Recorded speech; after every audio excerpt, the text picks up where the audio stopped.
So listen to the sound of this Buddha singing bowl. Listen carefully. Notice what happens when you listen intently.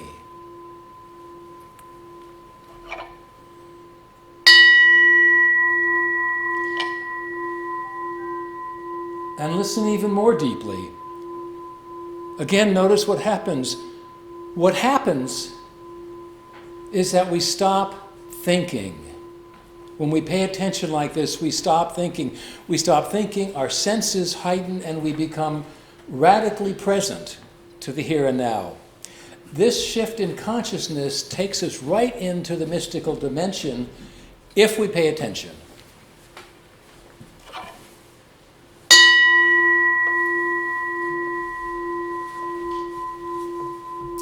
And what does this sound mean? It means only one thing. It means wake up. Wake up. That's the message of every spiritual teacher from across time and tradition and geography. Wake up. We've come together in this room tonight, in this moment, in this, I believe, catastrophic time in our history, to wake up. We just have to wake up, and we have to wake the world up. This awakening of consciousness has profound implications for our climate activism, and in a moment I'll explain that to you. But first let me say welcome. Thank you for coming. Thank you for braving the dark night and the scary virus and all the things that are going along with that. So let me begin with just some background. So I'm a clinical psychologist with a second doctorate in ministry. I'm an ordained interfaith minister, and I'm an author, but mostly I'm a mystic. I've been a mystic my whole life. In a few moments, I'm going to explain what that means to you because it's got so many negative connotations in the West. I've been writing and lecturing on conscious aging for the past decade as a mystical experience, as a mystical process. This aging time we're in, this new aging, is profoundly spiritual, and it gives us all sorts of insights about the meaning and the nature of life. But then I decided, and I came to realize that the mystical awareness of life is really critical to this climate crisis. It's our survival in this time requires that we begin to move beyond our thinking processes and our belief systems and our narratives and so forth, and wake up to what's really happening here and now all around us. So I wrote this book, Mystical Activism, Transforming a World in Crisis. Matthew Fox wrote an introduction to it. But here's the most important thing from my point of view. With 3 adult children and 7 grandchildren, this is not an academic topic for me. This is not an abstract topic for me. I am really concerned. I am scared for their future, as I'm sure you are scared for the future of all your loved ones. And I'm scared for the human family and for life itself. Why? Because of climate change. The debate is over. It's real, it's big, it's coming at us like a freight train. And so I want to give you, by way of introduction to this material, a short overview of the climate crisis.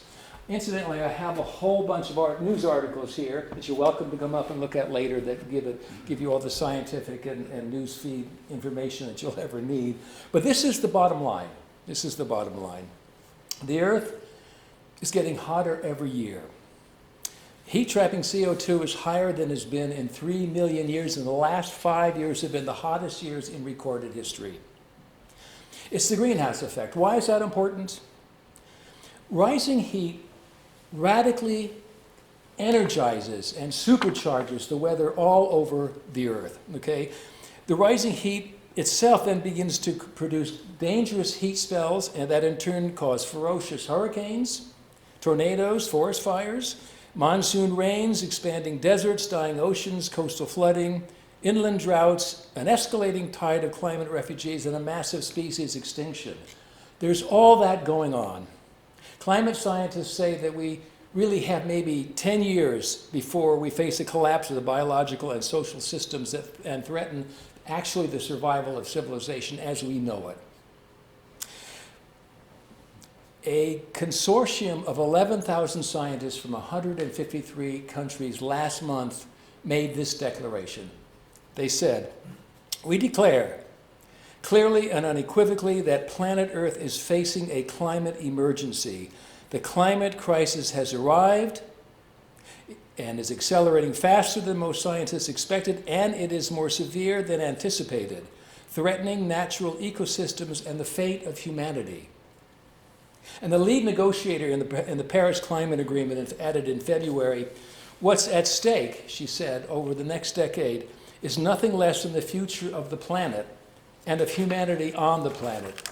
And she went on to say, that's no exaggeration, that's no hyperbole, that's actually scientific fact.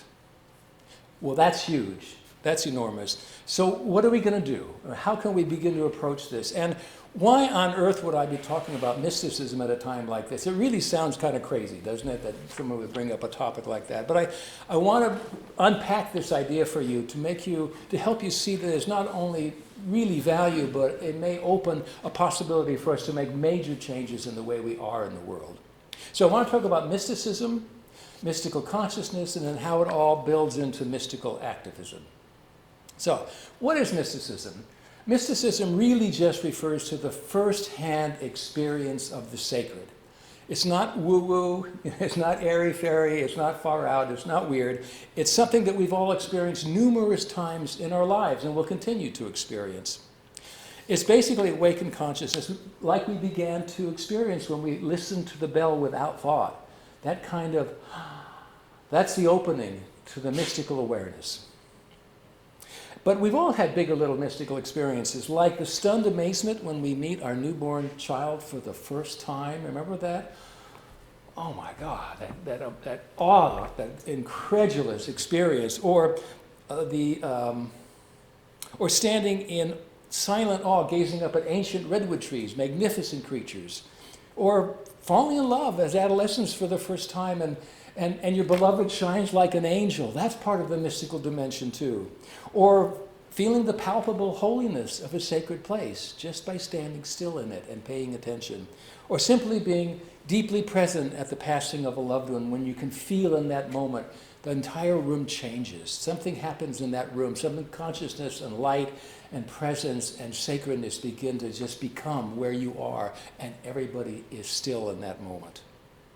So in these times, in these moments, the mind stops its chatter.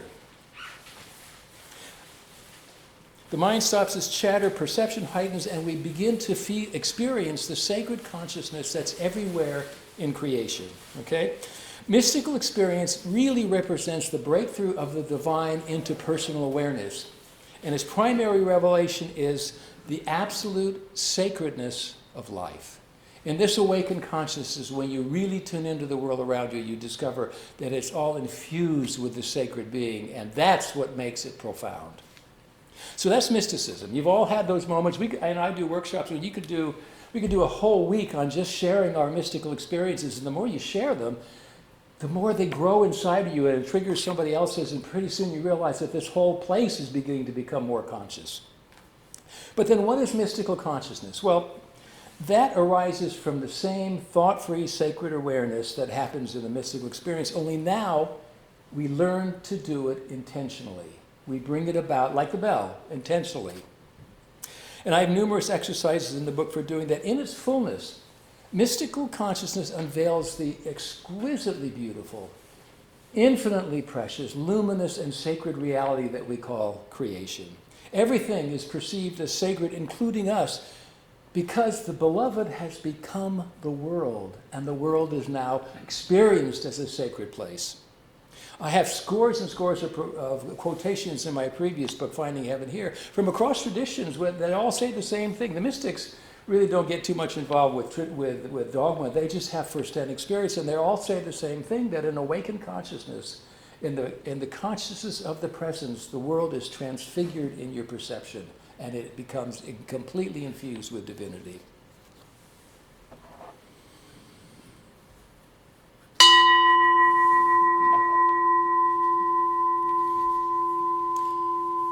What happens when you open mystical consciousness, when you begin to learn the art of living in that thought-free space and in awakening awareness and perception? Well, Sophia de Mello-Briner, a poet, puts it like this, and she says it so beautifully. She says, I'm listening, yet I don't know if I hear silence or God. I'm listening, but I can't tell if I hear the plane of emptiness echoing or a keen consciousness that at the bounds of the universe deciphers and watches me. I only know that I walk like someone beheld, beloved, and known, and because of this, I put into my every movement solemnity and risk. That's what changes when you open up your mystical awareness, and you change, and there's something about your whole presence in the world that changes. This is the mystical transformation. And Rumi, this wonderful Persian poet, Sufi mystic, puts it this way as he talks about how we go back and forth between these two states all the time in our lives, and even across the day. He says, "The breeze at dawn has secrets to tell you. Don't go back to sleep. You must ask for what you really want. Don't go back to sleep. People are moving back and forth across the doorsill where the two worlds touch. The door is round and open. Don't go back to sleep." The two worlds represent really the two hemispheres of the brain, and we'll talk about that in a moment, but the two halves of the brain, one side lost in thought, and the other side aware of the awakened and pristine presence of the sacred everywhere around us. So can you imagine how differently you would act if you were living more in the world from the right hemisphere? We'll talk more about that in a minute too. So then mystical activism. The mystical activism, really the topic of this book and the culmination, I think, of all my work. I've been writing about the transformation of consciousness for the last 25 years. In the last 10 years, it's been on conscious aging because I was aging. I wanted to really get inside that experience. But mystical activism itself then evolves naturally from this mystical consciousness because we are awakening an experience, a first-hand experience of the divine as creation itself. Do you want to know God? Go out into the wilderness, go out into nature and open up your mystical consciousness and get really present with what is. And you'll begin to notice it's far different than anything you thought. There's always this wonderful distinction between what is and what we think it is. And that's the basis of duality. And too much of the time we're in what we think it is and we're debating and arguing, having political conferences and so forth. But when we stop thinking in heightened awareness, we discover an entirely different and infinitely sacred world all around us. So sensing this sacred consciousness in and as nature, we respond with immense gratitude and amazement and wonder and awe and love. We begin to heal our relationship with the sacred world. We begin to invite her guidance, and we fight to defend her. You know, it's a lot like driving your car down the road and you see a toddler wandering out onto a busy street. And you don't just sort of drive on by and say, well, I wonder what's going to happen here. You jump out of the car, you slam on the brakes, then you jump out of the car. And you stop the traffic and you save the child. And that's exactly what we're doing here. The same thing with creation. We suddenly understand in that moment how sacred and precious all life is. And we cannot not respond, any more than we could not respond to that child when we fully have a mystical and first-hand, a sensory experience of the world with such intensity that it comes alive in us, and we discover that we are the same thing as that. Then unity begins to happen, and then we cannot leave it alone. We have to take care of it. So let me just say something about the neurospirituality of all this, and I talk about this in the book too. Mystical consciousness, which is not so woo, as I'm trying to say, lives in the right brain, the right cerebral hemisphere. It's always been there. And I explain this. And so we are all mystics. Each one of us has this mystical potential in us. It's just that we don't pay attention to it because we're too busy thinking. We're too busy going and doing and thinking. And the problem is that thinking blocks awareness. You can't think and be awakened at the same time. Well, maybe some people can, but for the vast majority of us, when you start thinking, you've left the mystical world. So shifting from left brain thinking to right brain consciousness, we awaken mystical perception, which in turn changes the way we see the world, Changes the way we solve problems, do our work, and how we receive guidance from the spiritual realm. Everything is different in this other consciousness, which has been around since the dawn of time and human evolution. This was our original consciousness before we imposed language and thought and identity and the whole left hemisphere's abilities onto this awakened, because our original ancestors had to have this awareness if they were going to survive. So what is our work here? Christopher Fry, in a poem called A Sleep of Prisoners, which is actually perfect for this time in history, except it was written in 1951, so I think the guy must have just been prescient. But here's what he says. He says, "The human heart can go the lengths of God, dark and cold we may be, but this is no winter now. The frozen misery of centuries breaks, cracks, begins to move. The thunder is the thunder of the flows, the thaw, the flood, the upstart spring. Thank God our time is now when wrong comes up to face us everywhere, never to leave us, till we take the longest stride of soul we ever took. Affairs are soul-sized now," he says, "and the enterprise is exploration into God. Where are you making for, he asks? It takes so many thousand years to wake, but will you wake, for pity's sake?" That's his cry, will you wake? We've all been asleep for thousands of years, and that's why this climate crisis has been sneaking up on us. We haven't been paying attention to it. And I'll get to that in a moment. But how does mystical awareness then affect our climate work? I mean, how do you take this kind of non-ordinary consciousness and use it as a tool for working in the world? Well, we have removed ourselves from creation. That's the first part of the answer. We have removed ourselves from creation. We didn't get kicked out, like it says in the Old Testament. We left of our own accord. Our waking hours are now spent in artificially insulated environments separated from the natural world.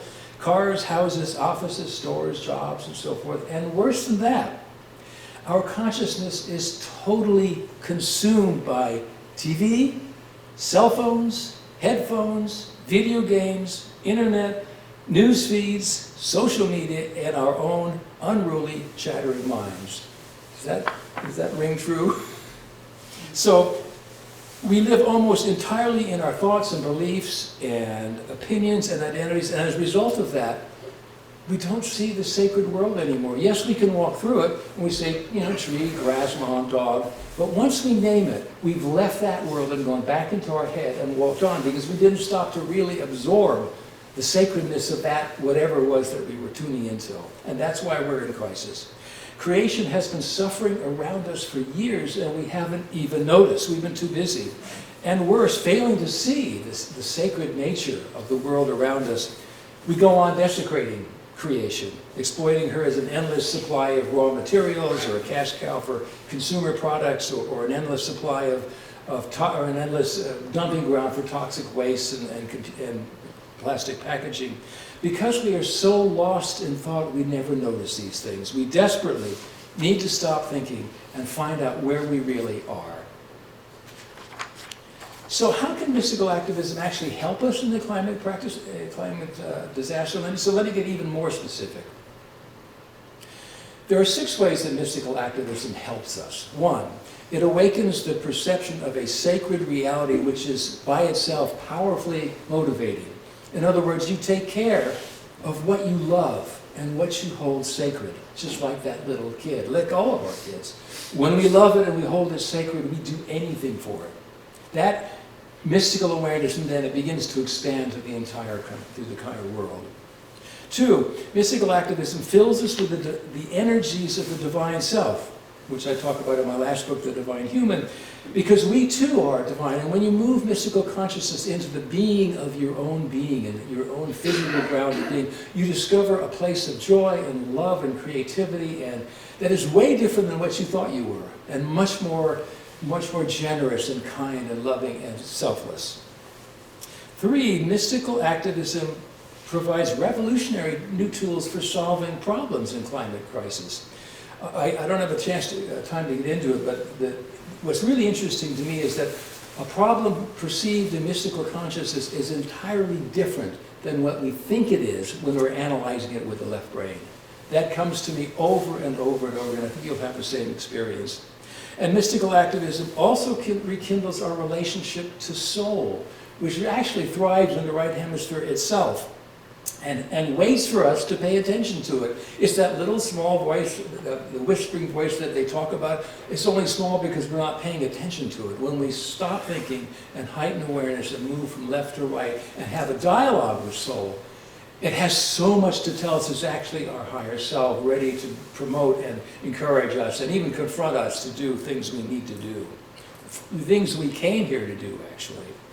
And 5, mystical activism opens a right hemisphere channel to the other world, which is so interesting. Consciousness is really unbounded.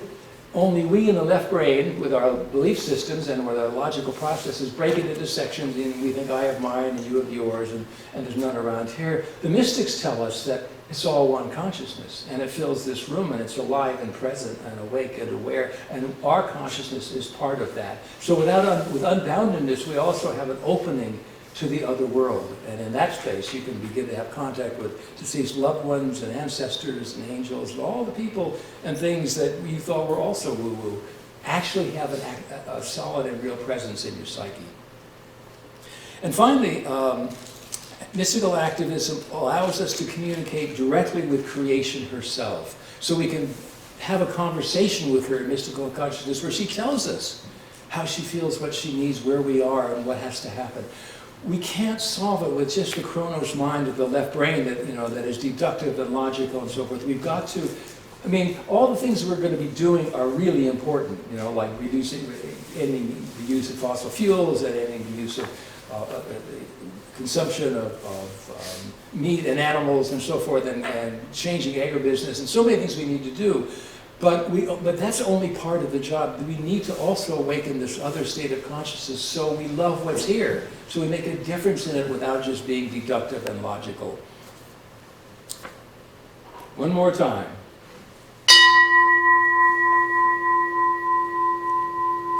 So, what would you see if you looked at the world with new eyes? You really saw the world in this new kind of awakened way, without all the lenses of thought that we impose between me and it and that. David White, the poet, the Northwestern poet, I'm sure many of you know David White, he describes this visionary transformation of consciousness that he experienced one Easter morning in Wales. And this is what he said. He recalls, "Sunrise through misted orchard, sun turns silver on pointed twigs.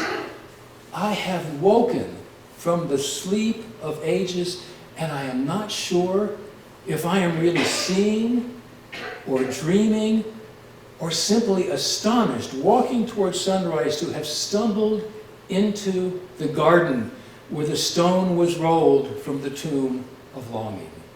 Isn't that a beautiful way to describe it? In mystical consciousness, we actually awaken in a sacred place and we come home to the divine, which we abandoned when we were about 5 or 6, as soon as we took on this identity, this self-concept, and made a construct of ourself and turned that into an object and a commodity, and we spent the rest of our lives trying to improve it. When that goes away in aging, or when you let it go in aging, you come back to that original consciousness. And then you find out that we never left, it's always been here. So what we're facing in this climate crisis is huge, and it's going to require thousands of changes and a radical transformation of consciousness to survive. Personal goals and checklists, like eating less meat or driving less or flying less, and all those things are important. And can motivate you in the short run, but in the years and actually decades of this transition, this is not going to just be a few years. This is going to go on for decades. And it will never go back to what it was once. Okay? In the years of this change, in the face of terrible losses and suffering and despair that we will have to face from time to time, we need something much more powerful than checklists and belief systems. And what we need to sustain this is the experience of the sacredness of life. Not as a cliche, not as a happy metaphor, not as a hallmark, a card, but as reality itself that we experience firsthand. because we protect what we experience as sacred. So let me just conclude with a quote from Wendell Berry. Wendell Berry is a wonderful writer, talking about sort of a cultural historian, ecological, spiritual individual.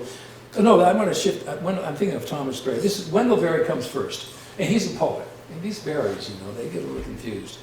But he says this, and I think you can identify it with it because it's so much the way I think we all feel from time to time. He says, when despair for the world grows in me, and I wake in the night at the least sound, in fear of what my life and my children's lives may be, I go and lie down where the wood drake rests in his beauty on the water, and the great heron feeds.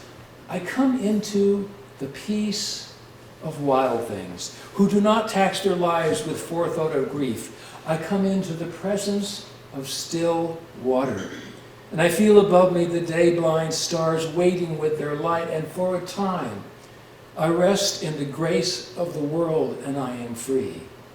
This is how the mystical presence in nature heals us and restores us and brings us back to the fights that we have to have in this other world.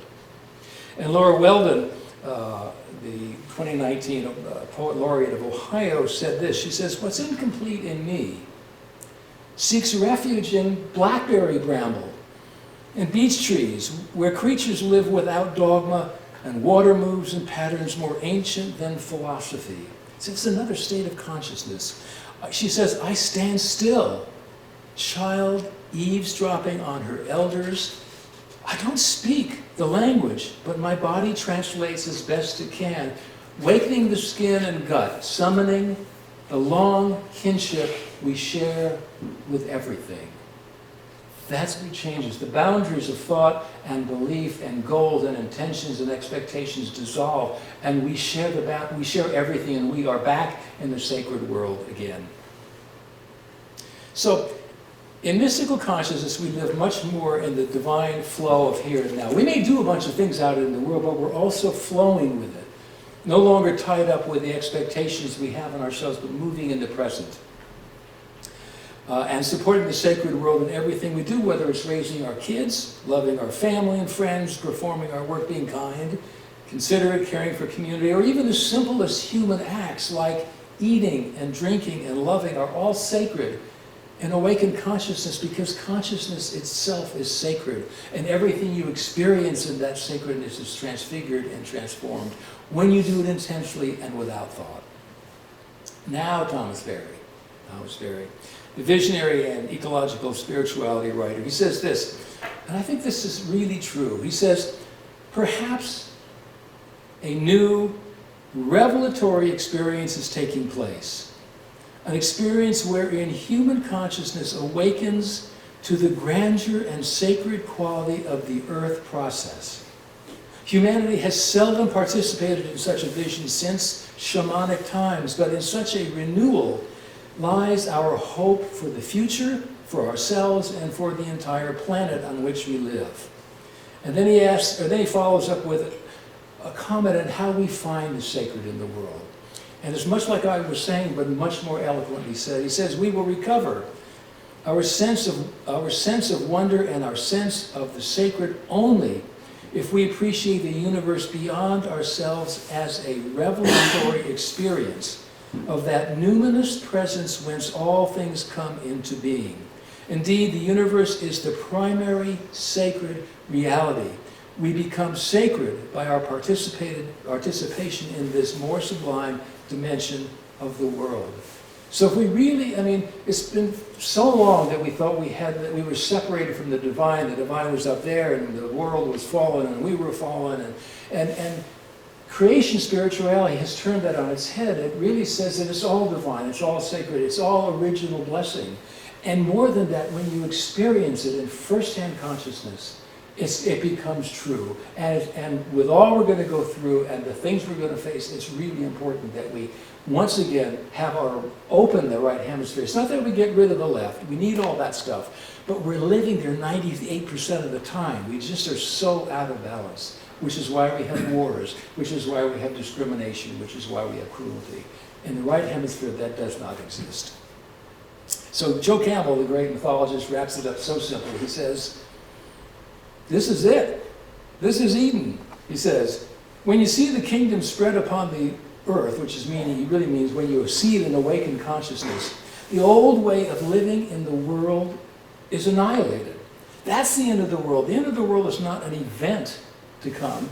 It's an event of psychological transformation, of visionary transformation. You see not a world of solid things, but a world of radiance. It's all alive, conscious, and radiant. So, wow, that was it then. Tell me, questions, comments, thoughts about this before we move on to signing books and doing other things? Do you have any questions? Yes. I got a question for each other. When it comes to mystical activism, and as we apply ourselves to this, do you feel like it has a bigger human impact as you apply it towards global warming? Is it more of a human impact that we share together that can have an impact, or is it more of outside of our human existence? And our human existence is a construction in consciousness that separates us from that. If you go to the wilderness, you feel this nature mysticism, which is what it's always been called by poets. You feel it because the animals and the plants are conscious, but they're not thinking about things. They're not splitting apart. So when we go out into their world, we come into this sacred awareness. The human, I mean, what happened to us over the eons of time is that we shifted from right brain consciousness, which was really, we had to be aware of everything in our environment, and everything was sacred, and everything was honored, to a left hemisphere dominated place where it was very effective. I mean, with planes, trains, and automobiles, language, logic, you could have history, you could have science. All this stuff was very, very powerful and useful. But in the process, the right hemisphere of mysticism was demoted and forgotten. So now if we even say the word mysticism, people think we're getting weird and woo-woo and something or other. But really, you're experiencing every time, like you sit in the kitchen and you look out the window and you see the sun coming through the blinds and the dust motes are floating around, and you stop thinking, you've just stepped into it. And the art is to learn how to stay. So it's a human, we have to blend the left and the right hemispheres. We have to awaken the divinity of our humanness, but we also have to realize that everything is conscious. And in that awareness, we no longer want to do damage to the world, because we realize we're doing damage to ourselves. There's only one being. Other thoughts? Anything else? Okay. Well, thank you for coming. I have books if you're interested. I have a wife over there, my beautiful wife, who will actually take your money and give you a book. Thank you. Thank you. Oh, by the way, if you come to my website, johnrobinson.org, there's lots of handouts and explanations and a summary of the climate crisis, a summary of what it is that we're really trying to do here. So spend some time there, and it will also give you a chance to ask questions as well. I always respond to questions people ask on the website. Yes, sir. Well, I'm just curious about your travels right now. You're doing lectures like this. How many have you done previous, and what do you have lined up in the future? Well, I mean, the book just came out this month, so I'm really in the process of setting things up and being defeated roundly by the coronavirus. Every time I think I got something in place, people say, I don't know if we can do that anymore right now.